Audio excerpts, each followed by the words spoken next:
Terminada la batalla del Ebro, se ofrecen a Franco tres claros objetivos estratégicos: Madrid, Valencia y Cataluña. Sus colaboradores militares mantienen diversas opiniones, pero Franco decide la conquista de Cataluña y fija la fecha del 10 de diciembre de 1938 para iniciar la campaña. El ejército franquista del norte se encargará de llevar a cabo la operación. Está mandado por el general Fidel Dávila y lo componen 6 cuerpos de ejército: el de Urgel, el de Aragón, el del Maestrazgo, el de Navarra, el marroquí y el cuerpo de ejército italiano, que cuenta con 4 divisiones: la Littorio, veterana de Guadalajara, compuesta casi totalmente por italianos, y las flechas negras, flechas azules y flechas verdes, con mayoría de mandos italianos y la casi totalidad de la tropa española.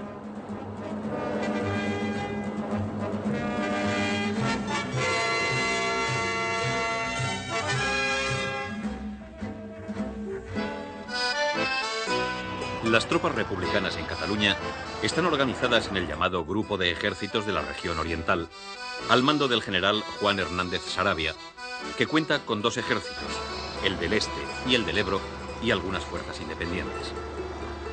En conjunto, su armamento es muy inferior al del ejército de Dávila, desnivel que los republicanos esperan equilibrar cuando lleguen las armas que están retenidas tras la frontera de Francia, cuyo gobierno no autoriza su paso a España. La desproporción se da sobre todo en la aviación.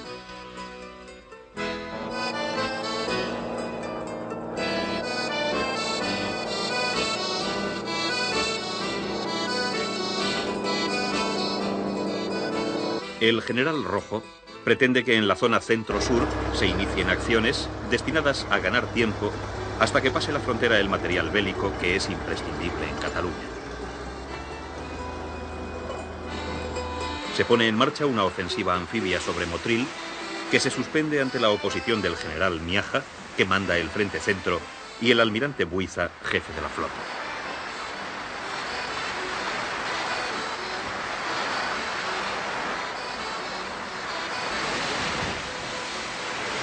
Otro ataque en el frente de Granada se frustra por la falta de colaboración del Mando Civil de Transportes.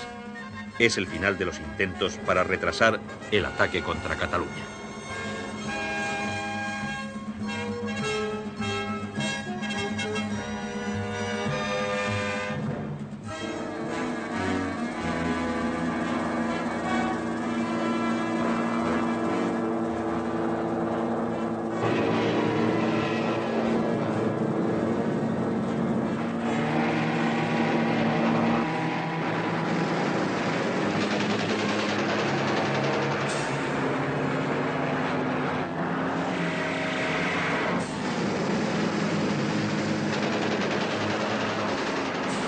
Decidida la ofensiva franquista, aumentan los vuelos de reconocimiento y los ataques aéreos contra puertos, aeródromos, carreteras, medios terrestres de transportes y poblaciones de la retaguardia catalana.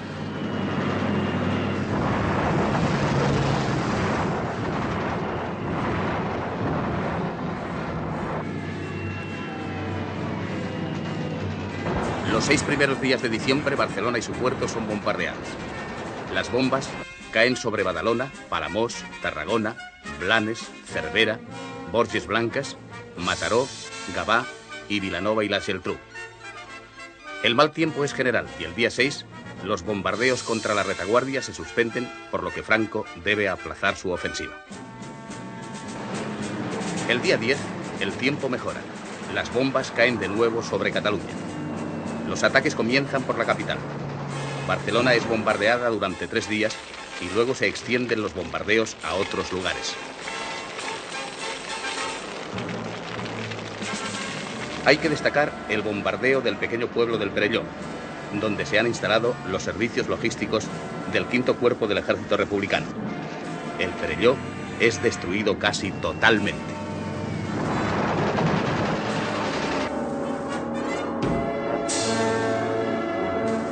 El 23 de diciembre cesan los ataques aéreos a la retaguardia. Ha empezado la ofensiva en los frentes.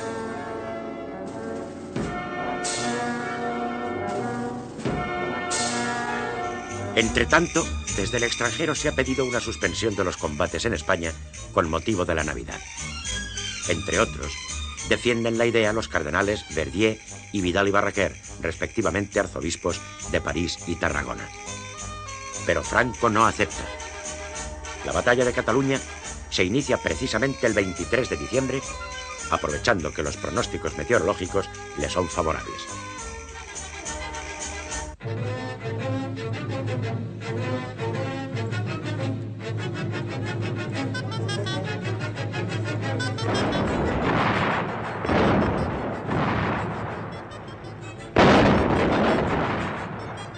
Una potente preparación artillera inicia la operación. El frío y la niebla cubren el campo de batalla.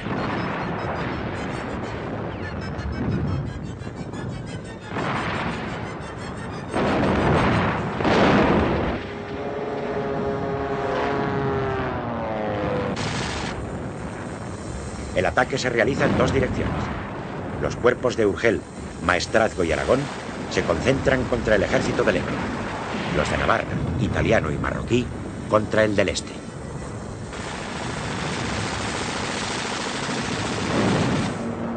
Recibe el primer ataque la 26 División Republicana, que resiste en sus posiciones.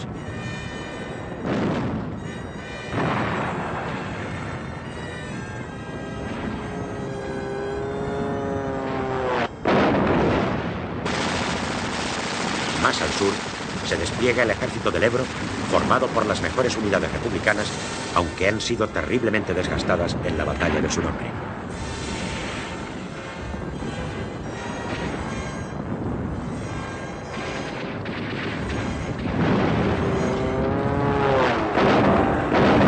El primer día ataca el CTV.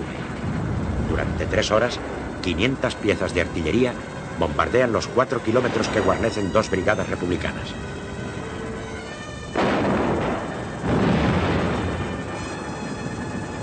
La 179 Brigada de Carabineros se desbanda y el CTV se introduce con audacia. Al día siguiente, el Estado Mayor republicano conoce la orden de operaciones franquista hallada en el cadáver de un oficial italiano y ordena que 2 cuerpos de ejército, reforzados con blindados, ataquen al CTV en uno de sus flancos.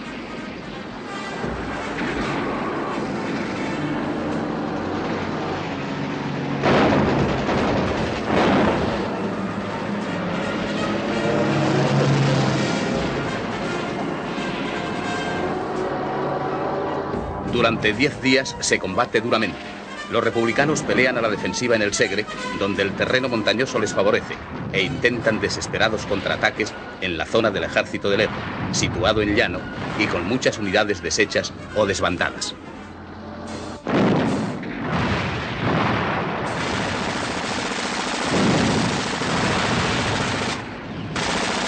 Los cuerpos quinto y 15, que han realizado el contraataque, deben combatir en campo abierto porque se han perdido las fortificaciones del frente y tras ellos no hay reservas que enviar a la batalla.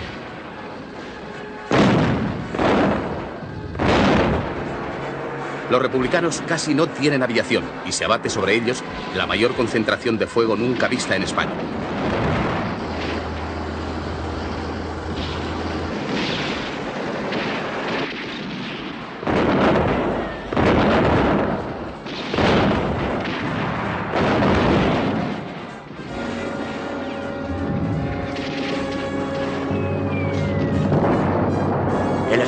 Este es machacado por la aviación y resiste hasta que se desbanda su Brigada 94. Los franquistas aprovechan la coyuntura para avanzar hacia Artesa de Segre, donde entran el 4 de enero.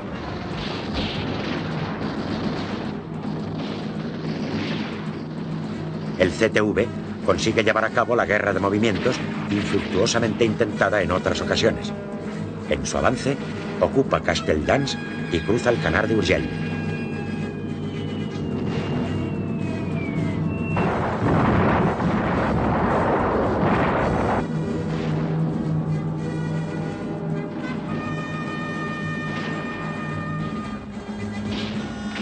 Su división de flechas negras ocupa Les Borges Blanques.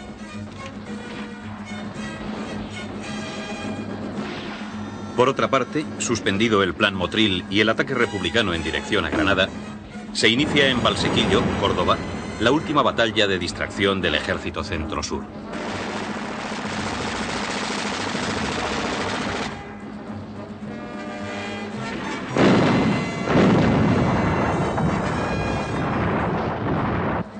El 5 de enero, las fuerzas republicanas inician la ofensiva. Rompen el frente y ocupan varias poblaciones. Pero el día 10, Franco logra paralizar la ofensiva, que fracasa sin conseguir aliviar la situación de Cataluña. A primeros de año, el gobierno republicano ordena la movilización de los hombres de 18 y 40 años. La medida es ineficaz. Los reclutas no llegarán a terminar su periodo de instrucción militar. Lo que necesita urgentemente el ejército de la República no son hombres, sino más armas y, muy especialmente, más aviación.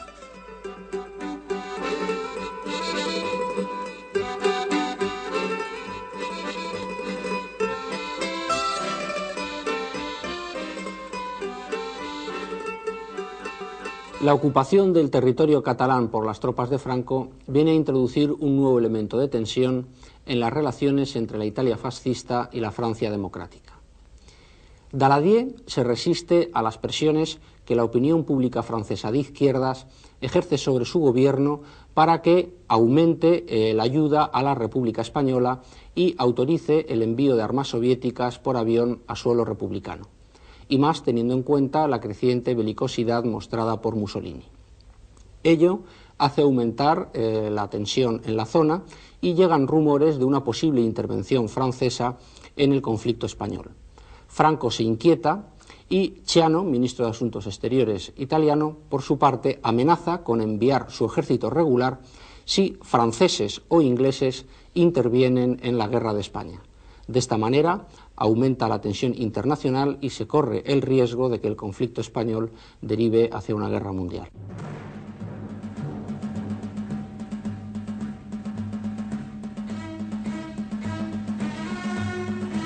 Entretanto, prosigue la ocupación de Cataluña y sucesivamente irán cayendo distintas poblaciones. De acuerdo con una orden de Rojo, los republicanos retroceden hasta la segunda línea de resistencia. Ha terminado la primera fase de la batalla. En 2 semanas, los republicanos han consumido la mayor parte de sus posibilidades y recursos en Cataluña. El avance franquista no se detiene y prosigue la ocupación de diversas poblaciones en Lérida y Tarragona. El día 12, entre otros pueblos, son ocupados Agramunt en el sector norte y Falset en el sur.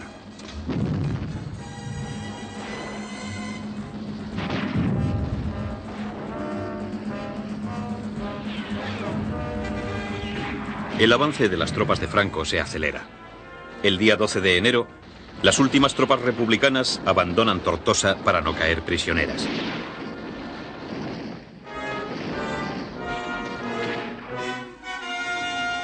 Al amanecer, los franquistas cruzan el Ebro y ocupan la ciudad. Su aspecto es desolador, con las calles obstruidas por los escombros y la mayor parte de los edificios destruidos tras haber permanecido 270 días en la línea de frente.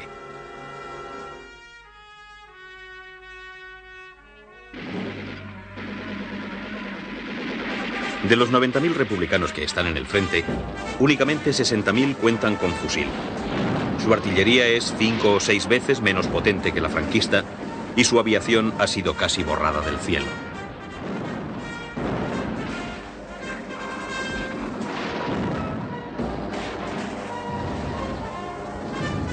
El frente salta en pedazos en el sector sur, donde Valls y Tarragona quedan amenazadas. Una vez más, el quinto cuerpo de Lister es colocado ante la brecha y combate denodadamente. Si te preguntan alto quién vive, responderemos en alta voz. Los voluntarios del rey Don Carlos, vivan los fueros y religión. Para defender Tarragona, los republicanos han acumulado todos los recursos disponibles. Pero las tropas de Yagüe entran en la ciudad el 15 de enero. La conquista es saludada con alborozo en la España franquista. Déjame, mujer, luchar, que pronto regresaré. con el trono y el altar, la paz conmigo traeré. A la mañana siguiente se iza oficialmente la bandera roja y gualda en el balcón principal del ayuntamiento.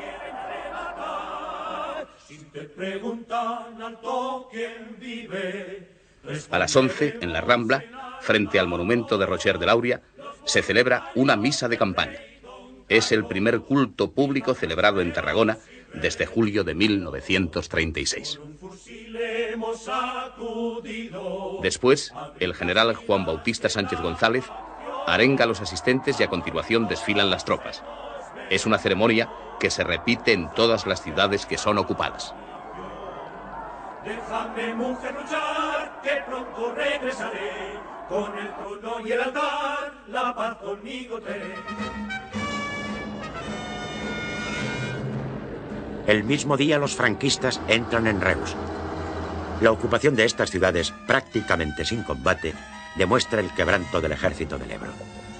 El día 16 de enero es ocupada la histórica ciudad de Cervera.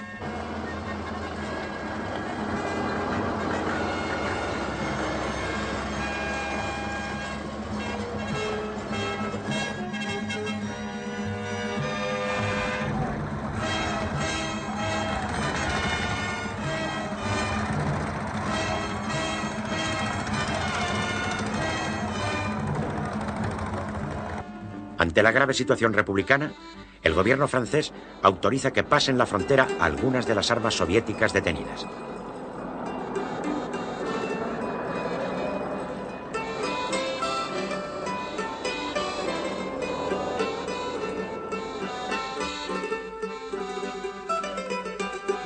El mismo día de la ocupación de Tarragona, el gobierno de Negrín ordena la movilización general que incluye hasta los hombres de 50 años para realizar fortificaciones.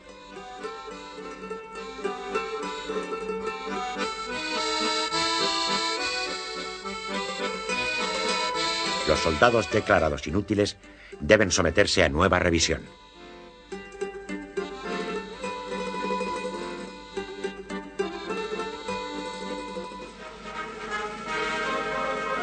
A medida que las fuerzas franquistas se acercan a Barcelona, en las emisoras de radio se suceden las alocuciones de los dirigentes republicanos, reafirmando la justicia de su causa y alentando a la resistencia. El día 20, el presidente Companys pronuncia el que será su último discurso en Cataluña. Es una llamada al patriotismo para defender Cataluña y la República en aquellas horas difíciles y trascendentales. Dice: en esta guerra nos lo jugamos todo, hasta el nombre.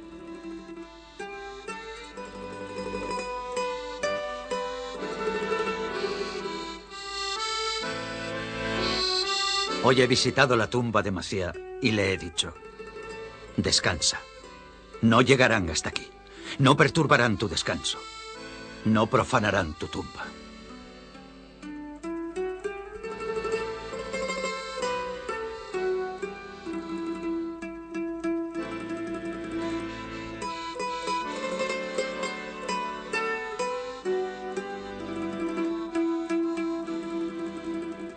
También en toda la prensa barcelonesa se alienta a la resistencia. Pero los llamamientos a convertir Barcelona en un nuevo Madrid son inútiles. En el Madrid de 1936, todas las ilusiones republicanas estaban intactas. Ahora, en Barcelona, después de 30 meses de guerra, de bombardeos, de hambre, de disensiones políticas internas y de haber sido destrozadas en el Ebro las mejores fuerzas del ejército, se han perdido las ilusiones y la confianza en la victoria. La gran masa de la población solo desea que se termine pronto la guerra.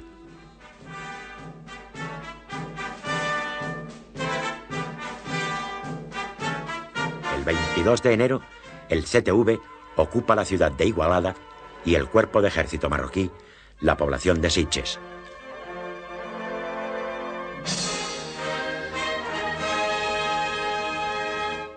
A las 10 de la noche de ese mismo día, cuando las fuerzas de Franco han ocupado más de la mitad de Cataluña y se acercan a Barcelona, el gobierno Negrín celebra el que será su último Consejo de Ministros en la capital catalana.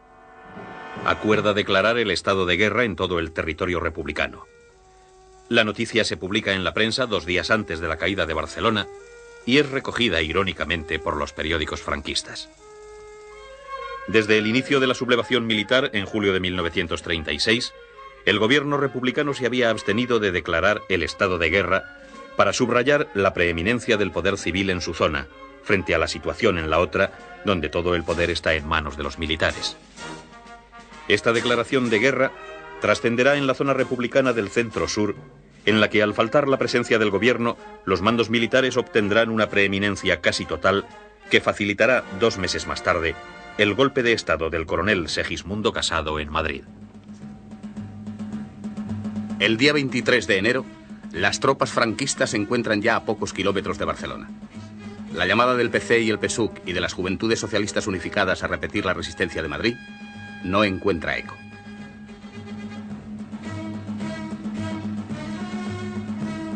Ante la gravedad de la situación, Negrín ordena la inmediata evacuación de los organismos oficiales hacia Gerona.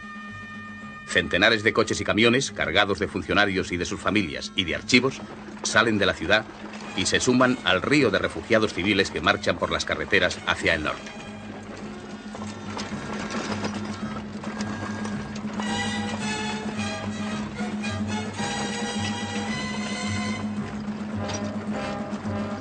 Barcelona presenta un aspecto desolador. A última hora de la noche, el presidente Companys sale de Barcelona. Antes de partir, recorre en coche algunas calles y las Ramblas. La oscuridad es casi total debido a las restricciones eléctricas y al temor de los bombardeos. También abandona la ciudad el presidente Aguirre. El presidente Azaña también se ha dirigido hacia el norte. El día 24, las fuerzas del general Franco entran en Manresa. Su ocupación es celebrada por la prensa franquista, que recuerda que esta ciudad fue cuna de las bases de Manresa, documento fundamental en la historia del catalanismo.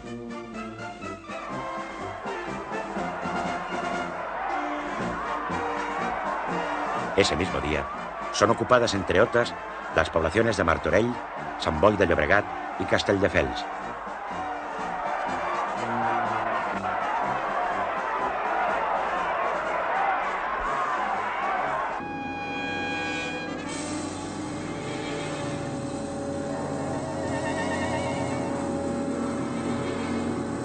El proyecto de establecer una línea republicana de defensa en el río Llobregat no prospera. El día 25, las fuerzas del general Franco cruzan el río, venciendo la resistencia republicana, y avanzan sobre Barcelona.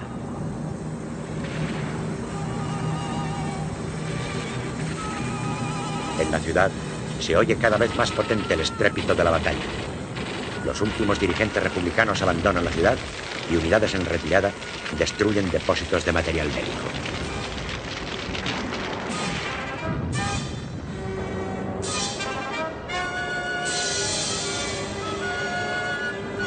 Las fuerzas del general Dávila, que han ocupado las alturas del Montjuïc y el Tibidabo, operan con prudencia y retrasan la entrada. Durante unas horas, Barcelona es tierra de nadie.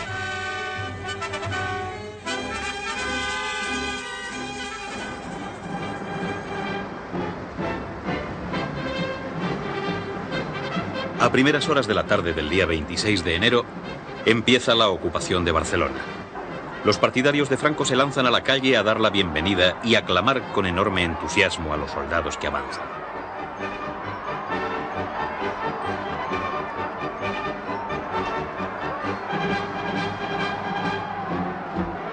Desde la misma tarde, los altos jefes militares pronuncian enardecidas alocuciones desde las radios barcelonesas. El general Yagüe declara: Y a vosotros, catalanes, que os envenenaron con doctrinas infames, que os hicieron maldecir a España, si lo hicisteis engañados por los falsos propagandistas, os traigo también el perdón, porque España es grande, fuerte y puede perdonar. Y a esos que os engañaron, nuestro desprecio, porque la España de Franco tiene un corazón muy grande y no sabe odiar. Todas las alocuciones terminan con los habituales vítores a España y a Franco, a los que se suma un nuevo grito: ¡Viva Cataluña española! En términos más exaltados, se expresa por radio el escritor fascista Ernesto Jiménez Caballero.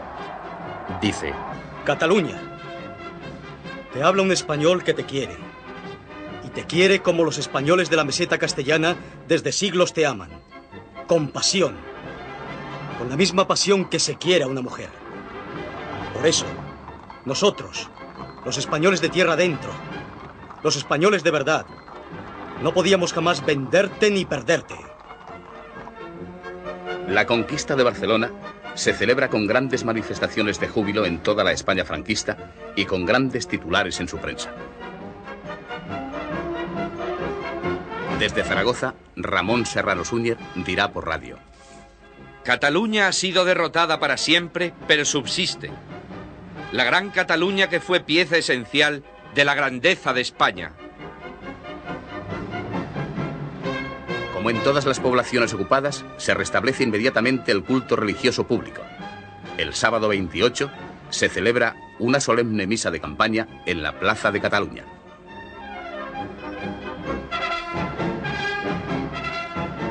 El mismo día de la entrada en la ciudad, el general Dávila, jefe del Ejército del Norte, publica un bando que deja sin valor ni efecto todas las disposiciones y nombramientos republicanos posteriores al 18 de julio de 1936. El general Franco crea los servicios de ocupación de Barcelona al mando del general Eliseo Álvarez Arenas, subsecretario de Orden Público en el gobierno de Burgos. Su primer bando va a tener una gran trascendencia. La lengua catalana, hasta entonces oficial en Cataluña, con el castellano, solo se permitirá en la vida familiar y privada. En las paredes de la vía pública empiezan a aparecer carteles con textos como este. Queda prohibido el uso del catalán hasta en las tarjetas de visita y estampas religiosas. No podrán utilizarlo los funcionarios públicos en sus horas de trabajo. Miles de libros impresos en catalán serán quemados o convertidos en pasta de papel. Comienza una persecución total contra la lengua catalana. Dejan de aparecer todos los diarios barceloneses. El día 27 se empieza a publicar la nueva prensa franquista con la hoja oficial de Barcelona, editada por los servicios de ocupación.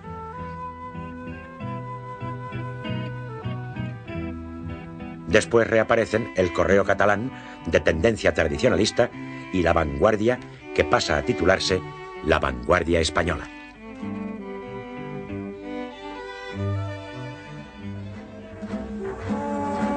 El avance militar franquista continúa. A la toma de varias poblaciones hay que añadir una cargada de simbolismo. El 1 de febrero entran sin resistencia en el monasterio de Montserrat, cuyo hospital de campaña ha sido evacuado días antes. La pérdida de Barcelona acelera la retirada del ejército republicano y el éxodo de la población hacia el norte. Los bombardeos que sufre la retaguardia hacen más dramáticos estos episodios.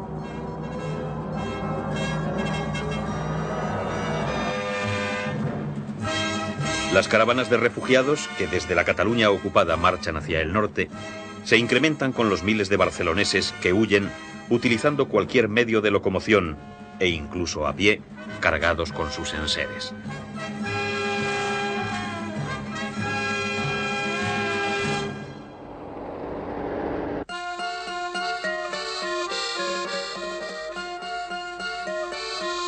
El proyecto de instalar el gobierno y sus órganos civiles y militares en Gerona es imposible. La ciudad, de unos 24.000 habitantes, está invadida por miles de refugiados que pretenden llegar a la frontera.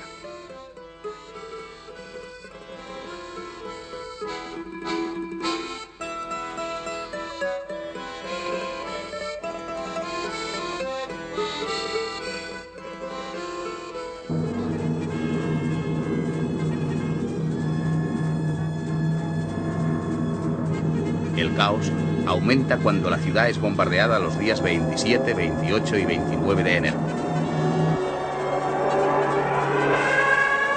La catedral y un centenar de edificios son alcanzados con numerosas víctimas.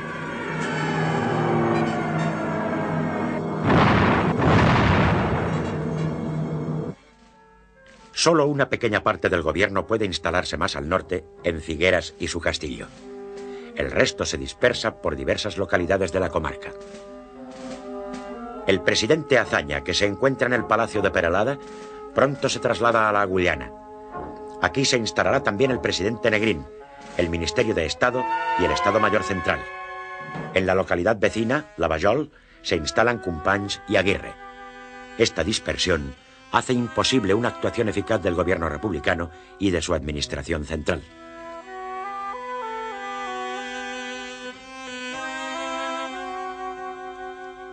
Interminables columnas de hombres, mujeres y niños llegan a la frontera. Las autoridades francesas solo permiten el paso a los que disponen de pasaporte con visado francés. Son muy pocos.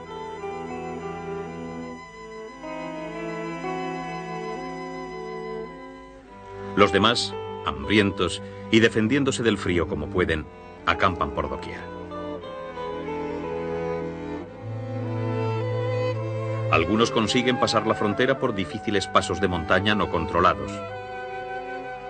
Ante esta situación, Negrín propone la creación de una zona neutra, en la parte fronteriza española, que pueda acoger a estos refugiados. La propuesta no es aceptada por Franco.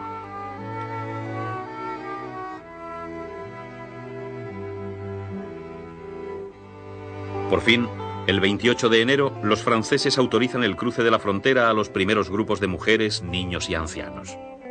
Diariamente pasan miles de fugitivos. Solo el día 1 de febrero son 45.000, según el ministro del Interior francés.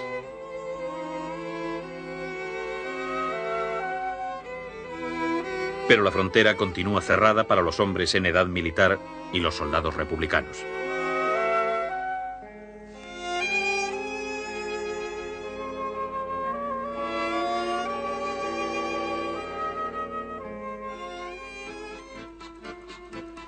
El día 1 de febrero se reúne el Pleno de las Cortes en el Castillo de Figueras, convocada secretamente para evitar un bombardeo.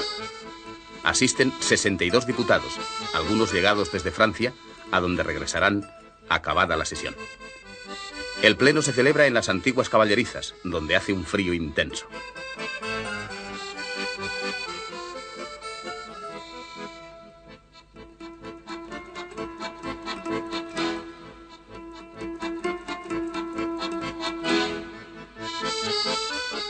Martínez Barrio abre la sesión con un breve discurso. Tras él interviene Negrín de modo largo, tenso y emotivo. Expone la gravedad de la situación militar y las causas que las han provocado. Declara que si se pierde Cataluña, continuará la lucha en la zona centro-sur. Sin embargo, hace una propuesta de paz que se concreta en 3 puntos. Primero, la independencia de España. Segundo, que el pueblo español señale su régimen y su destino. Tercero, que cese toda persecución y represalia en nombre de una labor patriótica de reconciliación, base necesaria para reconstruir el país devastado. Todos los diputados, puestos en pie, votan la confianza al gobierno. El Pleno de las Cortes de la República no vuelve a reunirse jamás.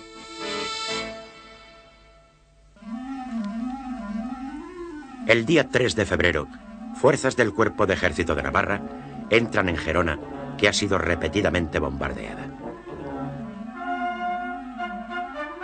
Al atardecer del día 4, ante el rápido avance de las tropas enemigas que se encuentran ya a unos 20 kilómetros de Lavallol, se decide que los presidentes Azaña, Companys y Aguirre se dirijan inmediatamente a Francia para que no caigan prisioneros. A las 6 de la madrugada del día siguiente, Azaña sale de Lavallol junto con su esposa.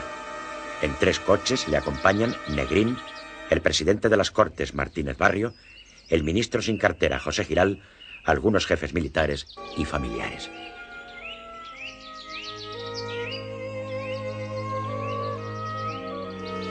En el trayecto, el coche de cabeza queda averiado impidiendo el paso de los otros. Hay que seguir a pie por este camino de montaña. En la cima se encuentra la frontera. Azaña es saludado militarmente por los carabineros. Cruza la frontera y por un camino difícil y a trechos helado desciende hasta la población francesa de Les Îles. Allí Negrín se despide y por la misma ruta regresa a España.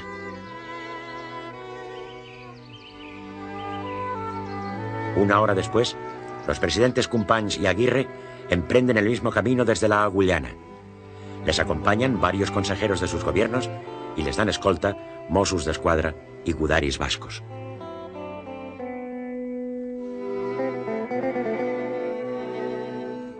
Por el camino se cruzan con Negrín. Se despiden. La caravana sigue hacia Les Îles.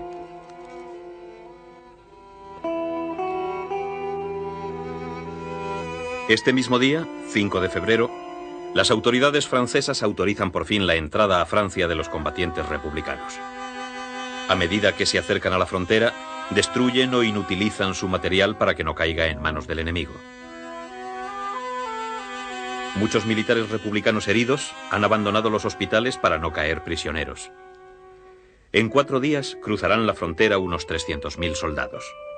Al pisar tierra francesa son desarmados. Después son conducidos a los improvisados campos de concentración. Solo en Barcelona son liberados por las fuerzas de Franco los 1.200 presos que se encontraban en el castillo de Montjuïc. Otros presos, entre los que se encuentran los más significativos, son evacuados hacia la frontera francesa. El grupo que forman los dirigentes del POUM, encarcelados, es dejado en libertad. Otros grupos de presos políticos y varios miles de prisioneros de guerra son conducidos por sus guardianes hasta Francia, donde son internados. Sin embargo, y ya cerca de la frontera, se producen 4 asesinatos masivos. En el colegio seminario del Collell, próximo a Bañolas, son abatidos 48 presos, entre los que se encuentra Roberto Basas, jefe de la Falange en Cataluña. Logran escapar de las balas el miembro de la quinta columna, Jesús Pascual, y Rafael Sánchez Mazas, uno de los fundadores de Falange Española, que había sido condenado a muerte. Uno de los fundadores de la vieja Falange relata el horror de su condena y de su huida. El día 30 de enero me fusilaron con otros 30 compañeros. Nos condujeron a un lugar a unos 150 metros del monasterio de Santa María de Collell, convertido en cárcel roja. Nos detuvieron en una especie de foso natural. Vimos que había 7 fusiles ametralladoras. Sonaron las 2 primeras ráfagas. Oí el chasquido de las balas. Ninguna bala me había tocado. Di un salto. Trepé por un camino descubierto. Caí en una olla donde había un manantial. Me quedé quieto. Por un momento desistieron de la persecución. Oí los tiros de gracia. Poco después ordenaba el director de la prisión la batida del monte. Durante 3/4 de hora se hicieron unos 50 disparos. Oí las voces de los guardias que esperaban por herido. Caía una lluvia torrencial. Anocheció y me fui guiando por los gusanos de luz para elegir alguna dirección. Durante 3 días caminé por los bosques, mendigaba pan en las masías. Al tercer día encontré a 3 muchachos evadidos de los rojos. Me invitaron a una espléndida merienda. Su padre de noche les traía comida al bosque. El día 8 oímos el clamor del pueblo que recibía a las tropas libertadoras. Y por primera vez volví a clamar. Así me restituyo al servicio de España y de su caudillo victorioso.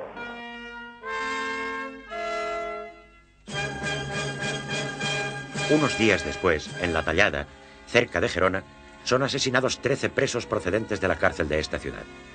En Pont de Molins son abatidos 42 presos, algunos de los cuales eran prisioneros procedentes de la batalla de Teruel, como el obispo Polanco y el coronel Rey d'Harcourt. Finalmente, caen asesinadas en Vila-sacra otras 24 personas.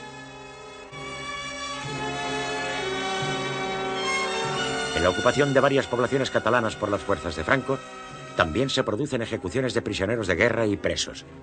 Así, en Castellar de Ribera, son fusilados 21 soldados. En Collbató, 11 civiles. En Súria, otros 8. Y en Olesa de Montserrat, 14.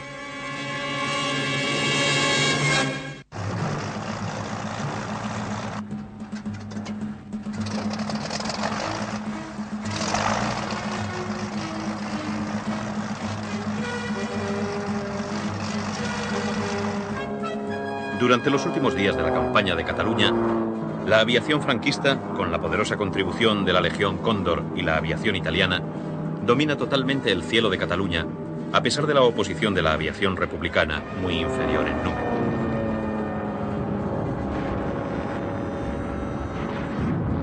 Ataca puertos, estaciones de ferrocarril, poblaciones y las vías de comunicación por las que se retira el ejército republicano. En los aeropuertos del norte de Cataluña son destruidos numerosos aparatos republicanos. Otros consiguen refugiarse en Francia.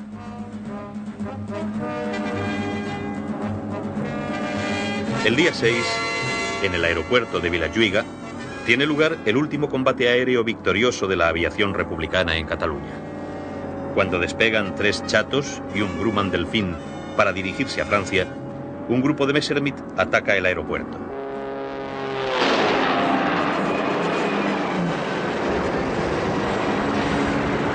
En el combate aéreo que se entabla, el piloto republicano Josep Falcó, con su chato, consigue derribar 2 aviones Messer 098.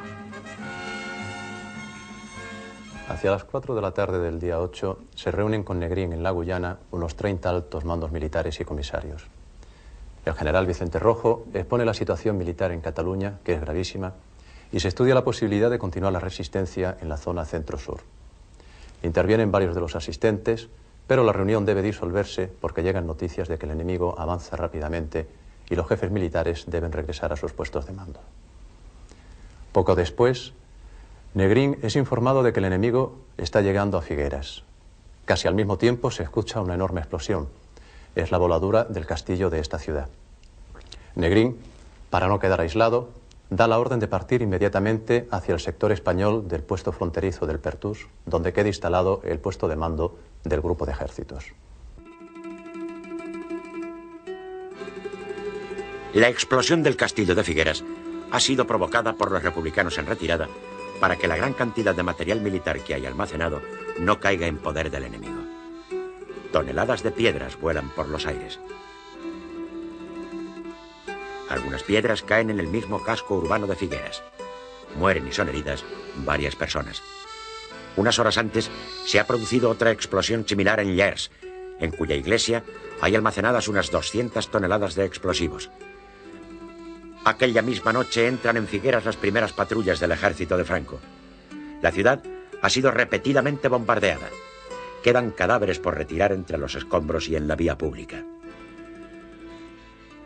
A la mañana siguiente, las tropas franquistas, desde Figueras, avanzan rápidamente hacia el puesto fronterizo del Pertús, situado a pocos kilómetros, venciendo la última resistencia que ofrecen los combatientes republicanos en retirada. Hacia las 11 de la mañana, cuando todos los republicanos han cruzado la frontera, lo hacen Negrín y el general Rojo, acompañados de varios jefes militares.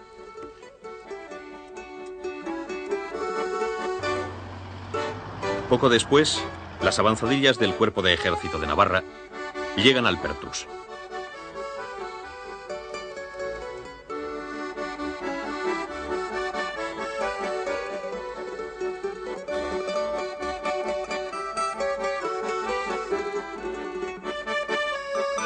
El general Juan Bautista Sánchez izará oficialmente la bandera roja y gualda.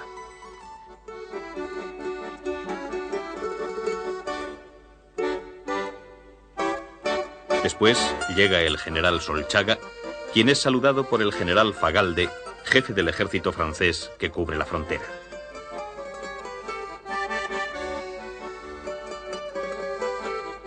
El día siguiente, fuerzas de la 4ª División de Navarra ocupan la población fronteriza de Portbou. El mismo día es ocupado Puigcerdá y su puesto fronterizo. El día 10 de febrero, el parte de guerra del general Franco anuncia: la guerra en Cataluña ha terminado. La campaña de Cataluña ha durado 53 días.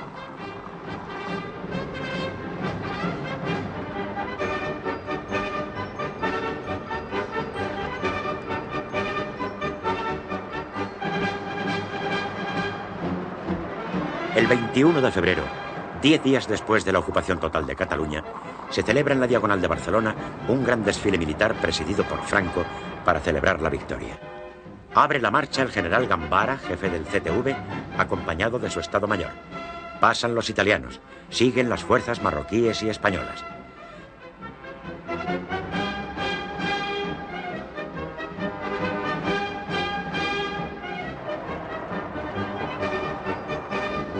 Cierran el desfile las fuerzas motorizadas de la Legión Cóndor.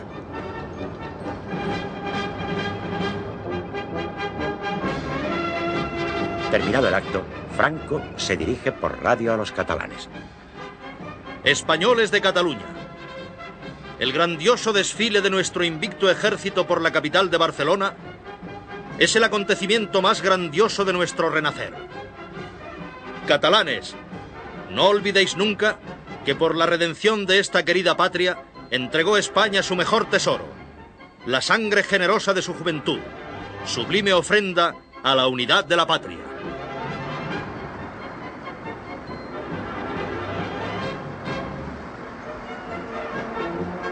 Al día siguiente tiene lugar una gran revista naval frente a las costas de Salou, presidida también por Franco.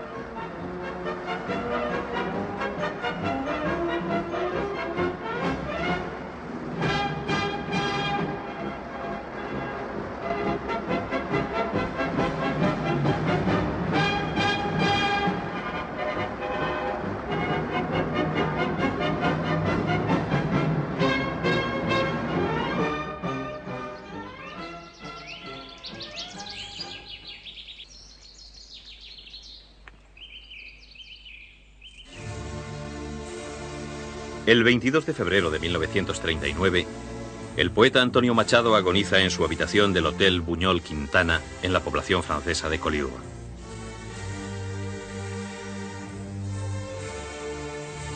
El entierro tuvo lugar al día siguiente. Precederán a la comitiva fúnebre 3 coronas, de la Embajada de la República en París, del Gobierno Republicano Español y del Centro Español de Perpiñán. El episodio más emotivo lo protagonizaron unos oficiales republicanos de la Segunda Brigada de Caballería del Ejército Popular que se encontraban en el castillo de Collioure, de donde salieron vistiendo de nuevo sus correajes y uniformes para rendir la última guardia al poeta.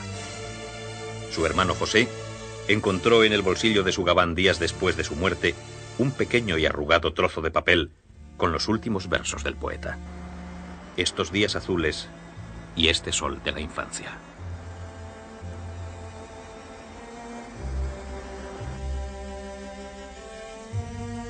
En la Cataluña ocupada, decenas de miles de prisioneros del ejército republicano van siendo conducidos hacia los locales y campos de concentración situados en diversos lugares del territorio dominado por el gobierno de Burgos para ser clasificados y depurados. Ha comenzado en Cataluña un nuevo periodo de su historia. Mientras tanto, el casi medio millón de republicanos que ha llegado a Francia en el mayor éxodo de toda la historia de España es recluido en improvisados campos de concentración donde hombres, mujeres y niños, civiles y militares, luchan por sobrevivir y organizan su vida en pésimas condiciones y sin casi medios para defenderse del duro invierno de aquel año.